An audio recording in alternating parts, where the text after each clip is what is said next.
Hello again, Kevin Cole, PM Head of Cloud Management Solutions here at Supermicro. Continue our podcast on navigating SuperCloud Developer Console, formerly SDX. This video clip is going to focus on instantiation of containers, PyTorch and TensorFlow. In the previous video, we focused on instantiating VMs. We showed you how simple it is to basically use a one-click operation to instantiate a VM. Then we went in and we proved that we can get out into the internet, be able to browse a web browser with our Windows host, and also performed some special updates based on pulling packages from mirrors that exist on the internet with our Linux flavor hosts. So today's focus will be on instantiation of containers. What we did here is we also deployed a secondary cluster which has 8 H100s in it. So that cluster has now been deployed into SCC, Super Developer Console, excuse me. And we'll talk about that a little bit on why you would deploy versus importing, right? I think which is a really important point to understand here, because you can actually go deploy a Kubernetes cluster utilizing the control plane of the developer console, which is kind of a nifty way of actually spinning up a cluster very quickly. So we'll talk about that a little bit, and then we'll jump into the more detailed discussion about instantiating containers. All right. So again, I navigated over into the web browser here, and we're sitting at the landing page ready to log in. So I'm going to log in two ways. I'm going to log in via system admin, and I'm also going to log in through our LDAP user we created called culpk. So we'll start with logging into culpk first. We'll plug in our password here. And don't forget to select the type for the drop-down LDAP, right? So that you can log in successfully here. And I typed the password incorrectly here. All right. So in we are in the platform. And then let's log in via the admin account too as well. Remember, the admin account is password all lowercase unless you change it. And remember, we're not logging in through LDAP, we're logging in through local access here. All right. So we deployed this new cluster here that I mentioned before called Mars. So here you can see here we have two compute hosts, and then we have an Intel-based H100 server, and you can see here we've got 8 H180 GB type GPUs, right? Which we're going to talk about later on of building LLM models and showing you in more detail of what the strengths are of the control plane. We're just brushing this surface here of what this platform can basically do. So in the next videos, we'll talk about in more detail of some advanced features of this control plane. So again, H100s, 8 of them. So we built this cluster. So we've created what we call a control plane, which is compute 13, and it is the master, and we have 2 workers. So if you want to see this detail, you can simply come to the cluster piece of this, and then click here. And then you can look at cluster information, and then you can also look at what is the master and which is the workers.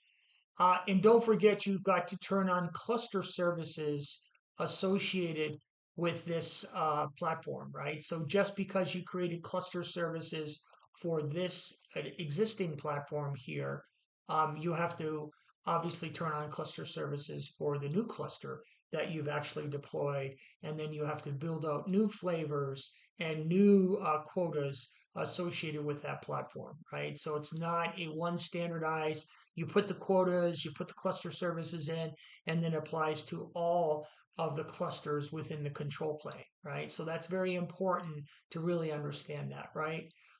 So why would we do that, right? Because these clusters may require other features or doing different types of things that may not require you to turn on uh, KubeVirt. Maybe it's just a cluster implementation that's strictly going to deploy containers, right? And no virtual machines are going to be deployed, right?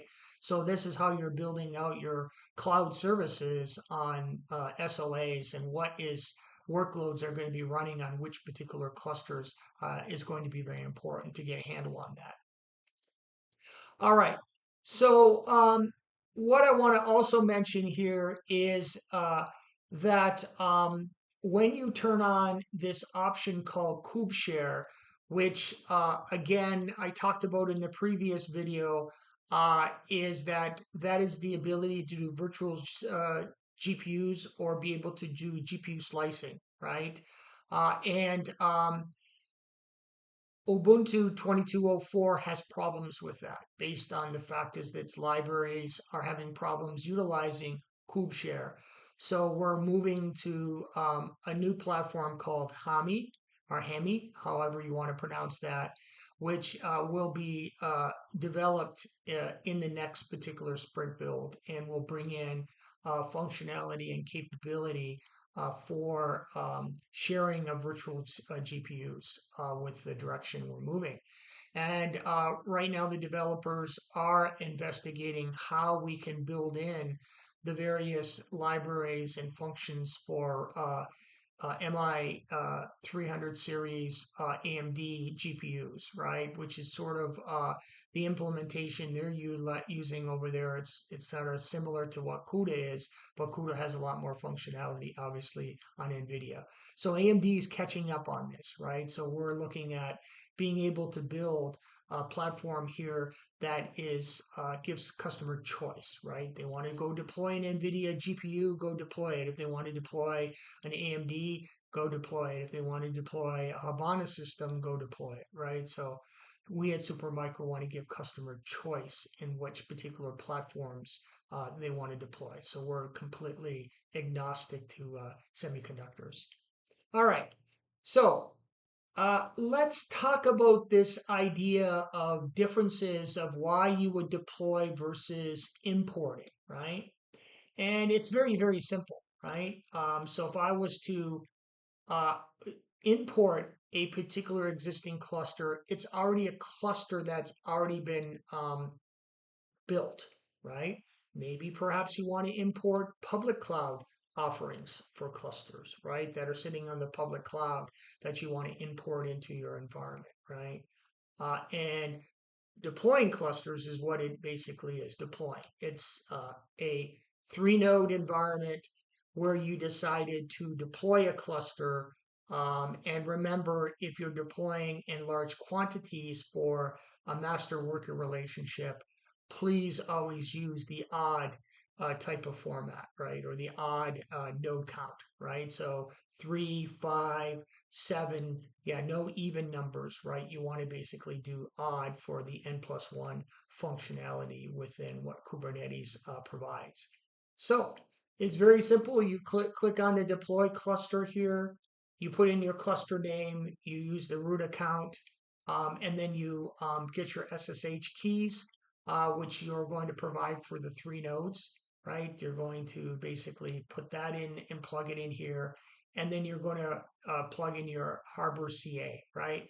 And you can go and connect into the Harbor CA through the web GUI and basically download the CA, right?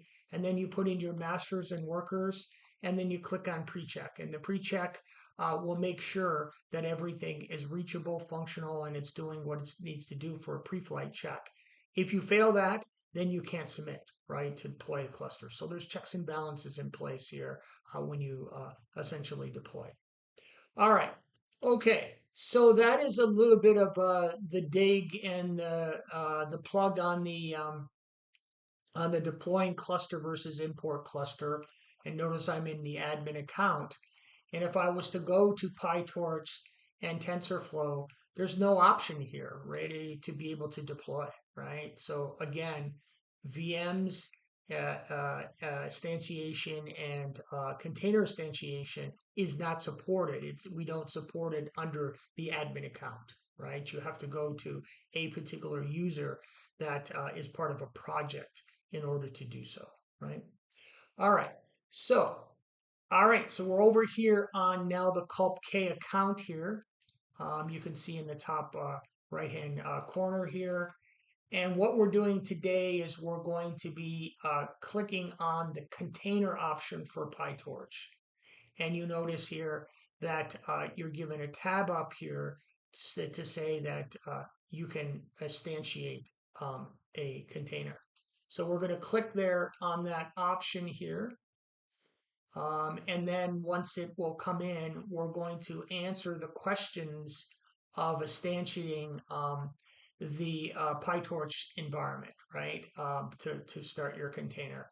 So the first thing is, but wait before I get into that, let me just talk about the flavors here.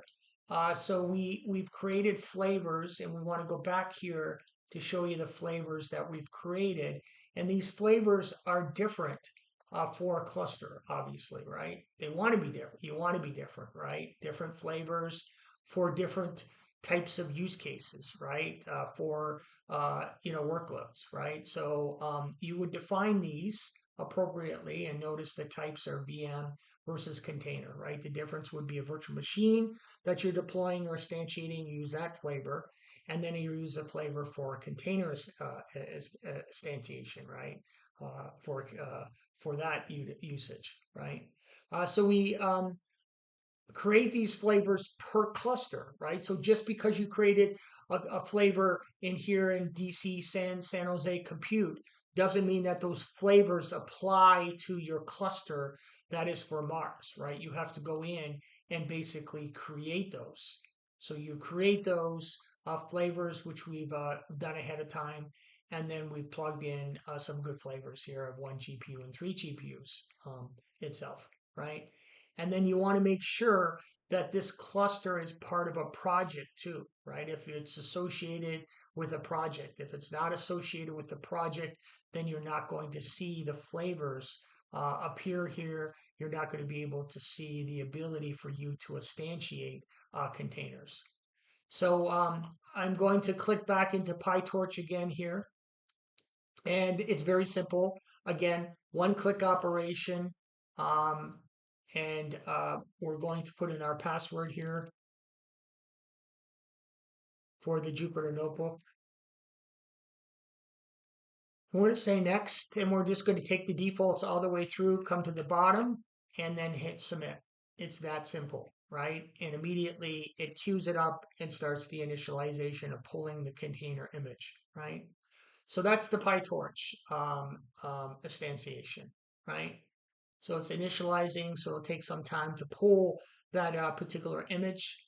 And then we'll show you in the next video how you actually go in and we can look at the endpoint itself. So that's the instantiation of PyTorch. It's that simple, very simple, straightforward. And now we're going to do it for TensorFlow. So we'll click on TensorFlow here, create the option. Sometimes you have to click it twice, which we'll look at this here because that looks like that's a bit of a bug here.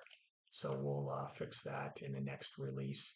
We're going to put in our Jupyter password here for our notebook. And then we're going to say next here. And then we're going to submit. And that is initiating and being queued up. So we've actually demonstrated to you a very simple use case of instantiating containers for both TensorFlow and PyTorch in this video clip. In the next video clip, we'll dig in and take a look at the endpoints and then basically log in to the Jupyter Notebook. Thanks for joining today. You have a great day, and we'll see you next time.